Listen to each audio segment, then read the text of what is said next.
Before we start, and before I start telling you a bit about my life, I once again want to extend my appreciation and the appreciation of every person on this boat and every person watching these videos to Dream Academia. Stand up, everyone,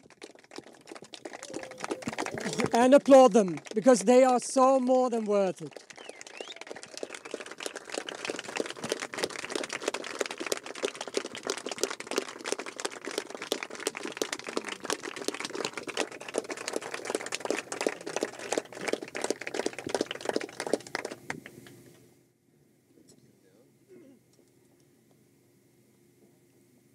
And now, I think I can begin.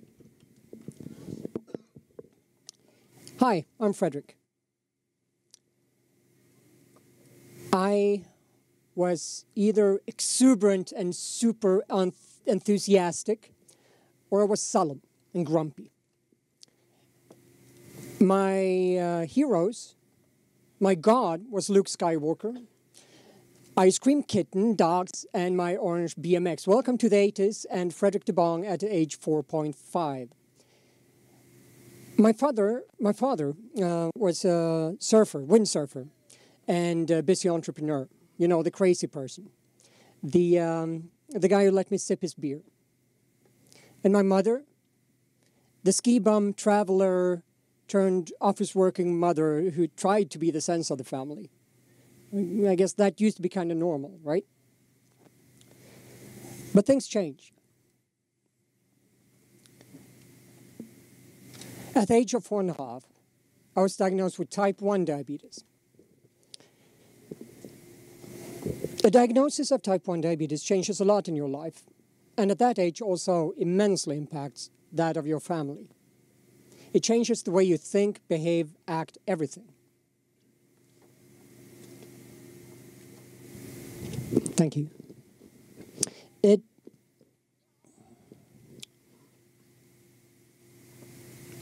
It's not voluntary. You know, in a book we read, it's often about, you know, the hero or the person has a choice to go back to his normal life instead of going out on a journey. Well, real life doesn't always work like that. When this, which we have come to call the diabetes monster, comes for you, it grabs you, it holds you, and it has you for life. It's chronic. Now let me tell you a bit about type 1 diabetes. It works like this, okay? The body, for some reason, decides to attack itself. We call it an autoimmune disease. So it attacks itself and destroys a few cells in the pancreas, located right about here, the beta cells. These guys, they produce insulin. Insulin is a hormone which works much like a key. It lets sugar into the cells. You know, sugar, we kind of eat a lot of it, and it turns into energy. That's kind of how it works. And if there is no insulin, the sugar cannot enter the cells, meaning where does it go? Well, it stays in the blood. And this glucose in the blood glucose, as we call it, rises. It rises and rises and rises, and it can kill you. So if you have a high blood glucose over an extended period of time, it can be that you lose legs, that you lose eyesight, that you lose your kidneys, that you become incontinent, impotent, and, well, you're not feeling very well at all. You're being poisoned. 1 week ago, a man in my, also having type 1, a friend of a friend, died from acute ketoacidosis. He was poisoned through sugar because he didn't have that insulin he needed in his body. Now, on the other hand, if this blood glucose goes low, I'm sure you have all experienced this, you know, you get a bit drowsy. And it can be that you fall unconscious and die also. It doesn't happen often, but it does happen. It's like we need to stay on the knife's edge for the rest of our lives. And that can be taxing. The old Greeks, they described diabetes as, well, life with diabetes was described actually as being short, painful, and disgusting. That's great, right? But also the Egyptians knew of this back some 4,500 years ago. That's when it was first mentioned. It's kind of amazing. It's been it's been with us for so long. Now, back in those days, there wasn't much you could do. It was a death sentence. But I live in modern society.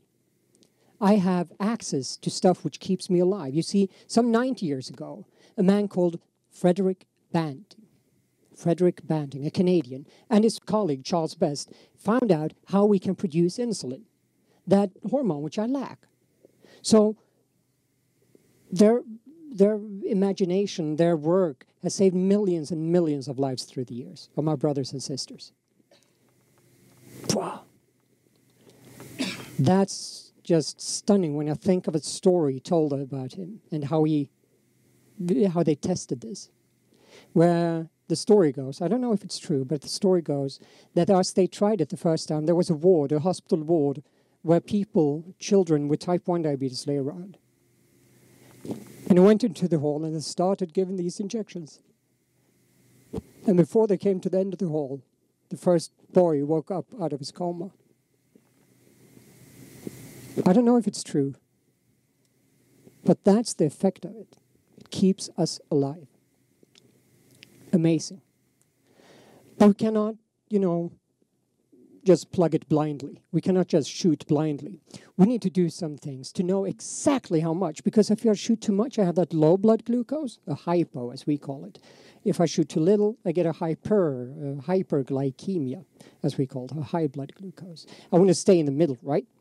So what I need to do is first, could you please hold this? First, I need to prick my finger. I pierce the skin of my finger and extract a small sample of blood. It's not as bad as it seems, yeah? But the dramatic effect is kind of cool, right? Wait a few seconds, and there we go. This is a blood glucose testing device, and that is the first variable which I need. The second variable I need to calculate it is, of course, what I'm about to eat or how I'm doing. You see, when I take a bite of this, my blood glucose rises, right? It's sugar. But when I do like physical activity, like this, it drops. So I need to figure out what am I doing, what am I gonna do, and what have I done in the last 4 hours. Is there much fat in it, and etc. It's kind of a system, right? There's math behind it. Type 1 diabetes requires me to then calculate, using some factors and variables, pretty much how much I should inject, and then I plug it in using one of these, an insulin pump. That's nowadays, yeah? I'll just do a sexy move here and remove it from my hip. There you go. Can send that one around. That's my external pancreas. So that's technology and math and systems and inventions in the last 90 years keeping me alive. Don't press around too much on that. I kind of need it, okay? Now, it's very data-driven. My life is very data-driven. It's based, well, more like, do you know the term quantified self? It's like kind of hip nowadays. Well, we are the involuntaries, and we've been doing this for 30 years or more. We are the true quants, if you will. Now, life like this can be taxing. You see, we grow up, or as I grew up, back 30 years ago, as I learned how to take care of myself and what diabetes was, back in Sweden, it was very much talk of what would happen if not. It was talk of this, losing legs and kidneys and death and such, yeah? It's kind of negative. It's kind of a downer, right? And this I should keep doing the rest of my life. For many of us, we simply want to take a break every now and then, all right? We want to go on vacation. But the diabetes monster doesn't take vacation, so we kind of have to stick with the program, right? But some of us do. I did. A few years back, I went on a break from diabetes for about 3 years. Meaning I stopped testing. I didn't take those injections like I should. I kind of winged it, you know. It'll work out, because I didn't feel it. You know, those highs and lows, I simply stopped caring. That's too many of us.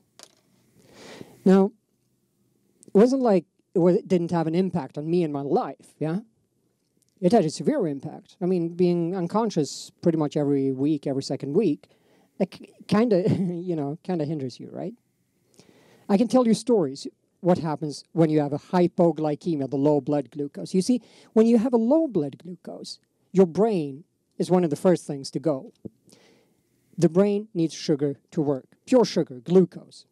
But if it doesn't have it, it starts shutting stuff off, shutting down, like empathy, like logic.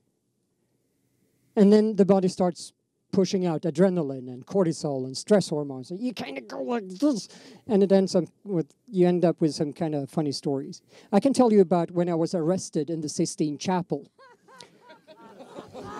The guards thought I was a crazy person running amok. That's kind of how I looked.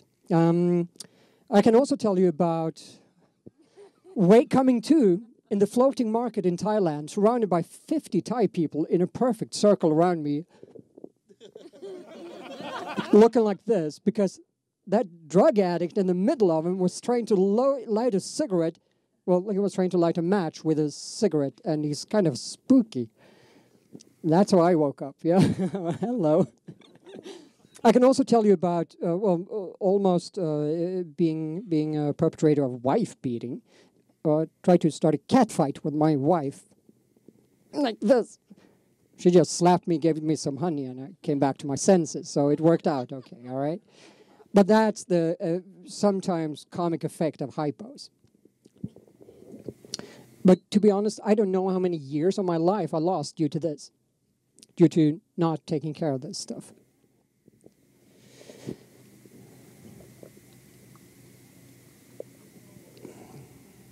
Now, I got back out of this by starting to change stuff. Change. It happens, right? But I didn't do it, because I wanted to. It just started happening. I started applying stuff from my beloved games. I was a proficient World of Warcraft, Star Wars Galaxies, Asheron's Call, StarCraft, etc. player. And these mechanics, these little things which make you tick differently, which engage you, which make you go, boom, wow. That stuff. I started taking components of that and suddenly started applying it in my therapy. I started thinking like, all right, I won't go for the perfect ninja betic on day one. But I started with, just testing my blood glucose once in a week. And if I did, I'd buy a new computer. The next step, maybe a second test, and in that case, my future wife would do the dishes. Thank you, it's multiplayer, right? So that's how I slowly got out of it. The secret here is small steps connected to rewards and a clear path to achieve it. Pretty much the stuff of games. Now, this was not something which dawned on me like, hey, I need to do this. But the realization of how it came to this just happened over a few years, over 2 or 3 years, I think, that I got back into the game. Now, the realization that this happened, that came years down the road. And what happened? That came years down the road, thanks to meeting the right people. First of all, my fellow students at the University of Technology, where I studied medical computer science. That's where I learned to see systems in what was going on. I learned the algorithms. I kind of got it. Yeah, up, down, left, right. It kind of works with blood glucose. It's kind of a simple algorithm. Just applying it in day-to-day life. Yeah, I told that story already, right? But the second was that I started working with Start Europe, an entrepreneurial organization pulling people together and helping them found their businesses and think differently. And that helped me think differently. Then I met the people at Dream Academy, and they also help you dream differently, think differently, act differently. It opens up the world to you. And applying that together, I started to see that what was happening was this application of game mechanics in my therapy. And it kind of made sense. And then I met the people I founded my second Austrian company with, mySugr. One of them, Frank, also diabetic. The other one, a marvelous, ingenious designer, Gerald. And Michael, regulatory genius of godly goodness, yeah? And we started applying what I had learned and what Frank experienced in his years and years of diabetes. And together we set out on a mission to change the philosophy of diabetes therapy, to make it something with oomph, to make it sexy, to make it appealing, to make it fun and engaging, to make it exciting to take care of yourself, yeah? If we can flip that switch, wow. Wow. The company has now grown from 4 crazy people with an idea to some 20 people. The systems we have put forth on iPhones and Android phones, diabetes management software, medical grade with FDA approval and CE markings and by the book and everything, is now in the hands of almost 140,000 people worldwide. We have users who have started thinking totally differently about life, who have sent us images of their tattooing this diabetes monster, our logo, on their forearms. Not just 1, but 2. And something happens when you start to feel differently about something so basic, such as your health. Now, we're here to speak about breaking borders, about dissolving borders. But one of the sub-themes, and that is what inspired me to give this talk, was back to basics. Can I, as a person with type 1 diabetes, go back to basics? No. Do I wish for a world without blood glucose testing, where everything was a gamble and I had to have super ninja routine? Hell no, I would not be able to live there. Would I like to live in a world without insulin, like some 90 years ago? Do I wish for death? Are those the basics? Do I want to go back to that? To a life which is short, painful, and disgusting? No, of course not. I want to live life like I am now. As an entrepreneur, as a freak, as a father, as a diver, as a runner, as you name it, I will probably try it, yeah?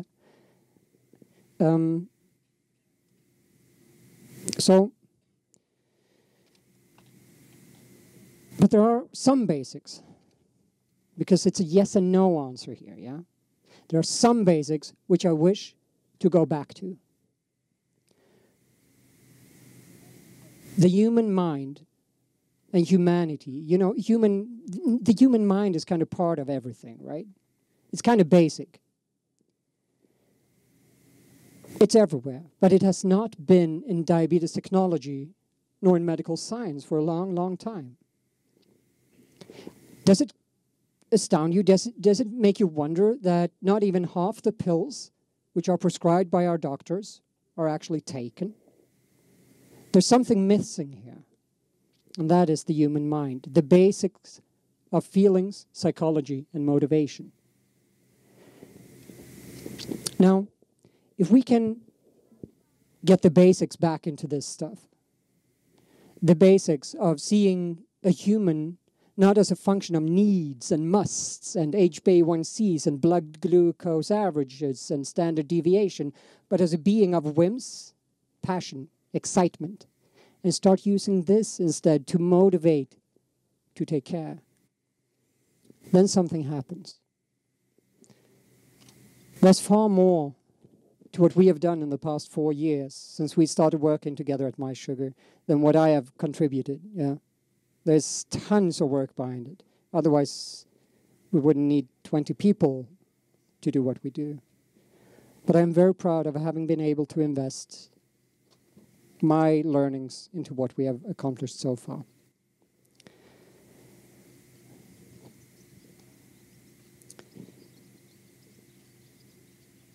If we can keep working on this plane, at this level, then I believe we will be the first of the companies to change the world of medicine in an immense way. And that I'm proud of. And that I wish for you all also to be able to do. Thank you.